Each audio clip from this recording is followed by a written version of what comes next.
Bem-vindo ao canal Emissários Unidos da Luz. Se você gosta dessa história de experiência de quase morte, considere dar um like e se inscrever no canal. Agora vamos começar com a história. Tive uma EQM anos atrás que mudou completamente minha vida. Como acadêmico, eu era um ateu apaixonado e totalmente egocêntrico em relação à minha vida e à minha carreira. Eu estava chegando ao fim de um tour artístico com um grupo de estudantes quando desabei no chão do quarto do hotel. Fui levado às pressas para o hospital e, no pronto-socorro, os médicos me explicaram que eu estava com problemas no intestino. Fui então transportado para a unidade cirúrgica para uma cirurgia de emergência, mas como não havia cirurgiões disponíveis, tive que esperar pelo menos até o dia seguinte. Eu estava fraco e com muita dor, e toda a minha atenção estava voltada para a respiração. No fundo, eu sabia que estava prestes a morrer e, com essa profunda sensação de saber, disse adeus à minha esposa, que estava comigo no quarto do hospital. Foi então que caí inconsciente, mas momentos depois recobrei a razão num estado de hiperlucidez. Nesse estado elevado, experimentei clareza de percepção, vivacidade e euforia diferente de tudo que havia sentido anteriormente. Pela primeira vez em muito tempo, fiquei alegremente exultante, embora estivesse perplexo sobre como poderia me sentir assim depois de ter experimentado um desconforto extremo apenas alguns momentos antes.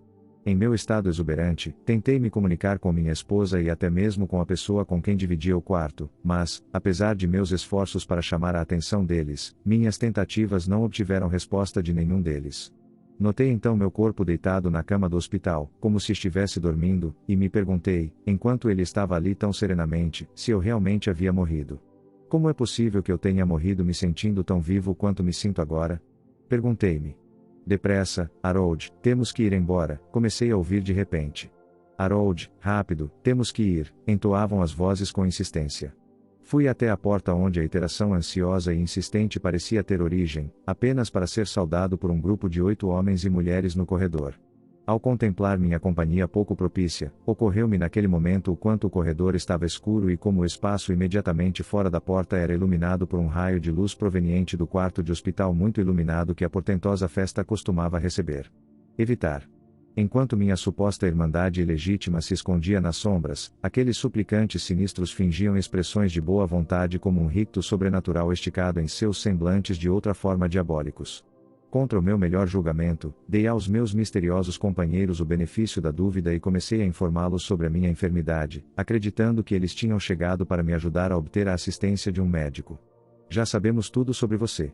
Estamos esperando você há muito tempo. Chegou a hora de você se juntar a nós, responderam ameaçadoramente. Embora intuitivamente eu soubesse que algo não estava certo, convenci-me de que minha estranha comitiva era composta por funcionários do hospital vindo me levar ao médico.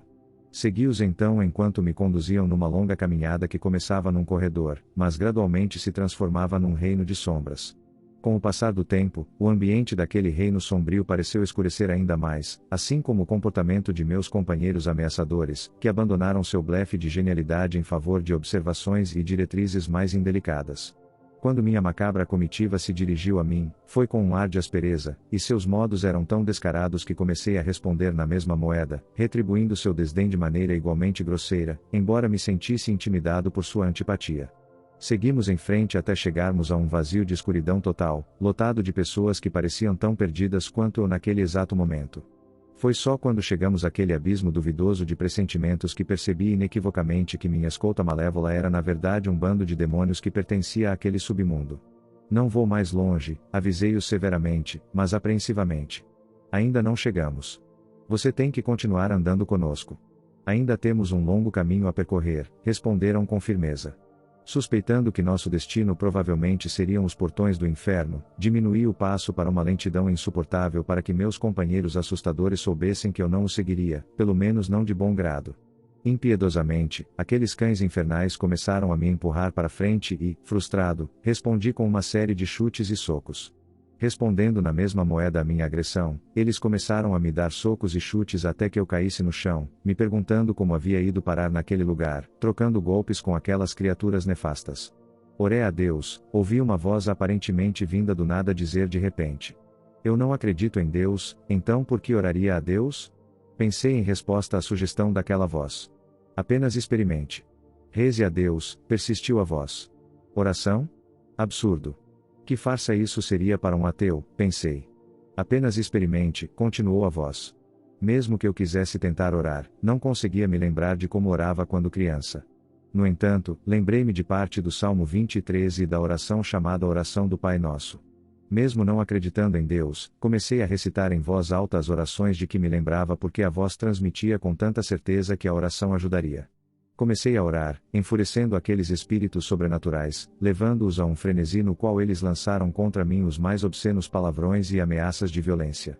Através da sua violência brutal e intensa contra mim, tornou-se óbvio o quão desconfortável era a oração, e até mesmo a menção de Deus, enquanto eu continuava a orar. Minhas orações contínuas fizeram com que os demônios recuassem para a escuridão, deixando-me sozinho para refletir sobre minha vida. Durante o que pareceram dias, refleti sobre a pessoa que fui ao longo da minha vida e, ao pensar na minha adolescência, ficou claro o quão arrogante e egoísta eu tinha sido, acreditando que era mais importante que os outros. Eu me via como um presente de Deus para o mundo, mas através de minhas reflexões na escuridão daquele reino intermediário, percebi que a pessoa que eu tinha sido era apenas um mero eco de uma pessoa real. Sozinho e longe da vida que conhecia, decidi que queria ser aquela pessoa real, aquele alguém cuja autoestima se baseia na compreensão e aceitação de quem realmente é, uma pessoa que não depende de validação e avaliação de outros. Percebi que as ideias que tinha sobre mim mesmo nada mais eram do que delírios de um egomaníaco e, com essa epifania, mergulhei num estado de desespero total. Naquele estado de desânimo, de repente tive uma lembrança vívida de um momento de infância, quando eu e outras crianças cantávamos uma música sobre Jesus na escola dominical. Lembrei-me de como, na minha infância, considerava Jesus um super-herói que responderia às minhas orações. Com a lembrança vívida de quão cheio de esperança minha fé me fez sentir em minha juventude, e com meu coração elevado de esperança pela primeira vez desde a infância, decidi orar como fazia quando era criança.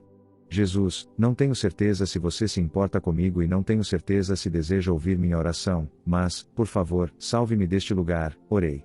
Foi então que uma luz parecida com uma estrela apareceu no meio da escuridão, iluminando o vazio ao se aproximar de mim. A luz, que eu sentia profundamente no âmago do meu ser como a presença e a luz de Jesus, tornou-se ofuscantemente branca e parecia milhares de vezes mais brilhante que o sol. De repente, mãos emergindo de dentro da luz se estenderam para tocar meus ombros, e quando essas mãos fizeram contato comigo, todo o sangue que me cobria desapareceu. Ele então passou os braços em volta de mim e me segurou com força contra ele e, naquele momento, comecei a chorar como um bebê enquanto enterrava meu rosto em seu peito. Enquanto Jesus esfregava minhas costas como uma mãe consolando seu filho, comecei a sentir um amor e uma felicidade maiores do que jamais havia conhecido. Eu sabia que Jesus não apenas desejava e se importava comigo, ele me adorava e tudo que eu queria era aproveitar seu imenso amor. Foi então que começamos a subir a uma velocidade cada vez maior e, à medida que nossa velocidade aumentava, lembro-me de tentar recuperar a compostura depois de chorar tanto.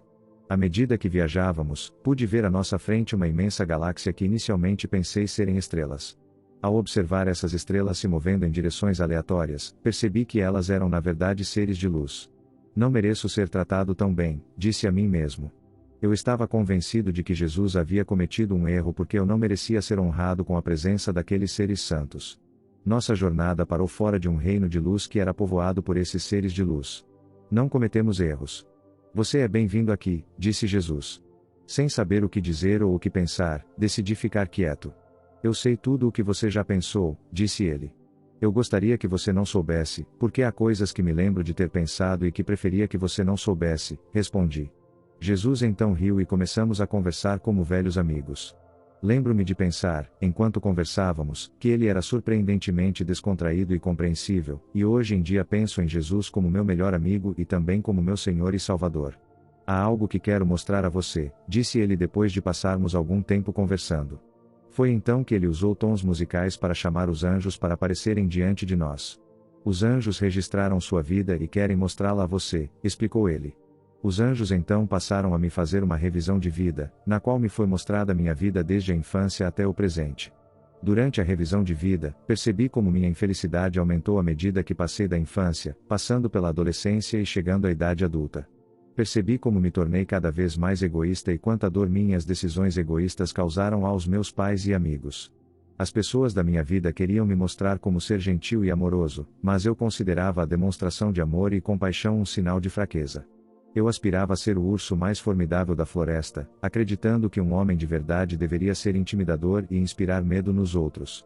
No entanto, no fundo, eu sabia que a maneira como vivia estava destruindo a parte mais bela e mágica de mim e meu relacionamento com Jesus e as hostes celestiais. No final da revisão de vida, Jesus perguntou se eu tinha alguma dúvida. Tenho 1 milhão de perguntas para lhe fazer, respondi. Fiz a ele todas as perguntas que sempre quis, e ele respondeu todas elas com paciência, gentileza e profundidade. É hora de voltar, disse ele após a sessão de perguntas e respostas. Irritado com sua decisão, argumentei a favor de ficar com ele naquele lugar maravilhoso, mas Jesus, firme em sua decisão, gentil e pacientemente explicou por que seria para meu maior bem que eu retornasse. De volta ao meu corpo, mais uma vez comecei a sentir a dor que sentia antes da minha EQM. Imediatamente após meu retorno, porém, uma enfermeira entrou na sala para me informar que o cirurgião finalmente havia chegado. Lembro-me de acordar às 10 da manhã do dia seguinte, depois da cirurgia que o cirurgião realizou na noite anterior. Aquela EQM foi o acontecimento mais significativo da minha vida, e eu sabia que a partir de então a minha vida nunca mais seria como antes. Em parceria com Jesus, tenho trabalhado no meu caráter desde que isso aconteceu, há mais de 30 anos.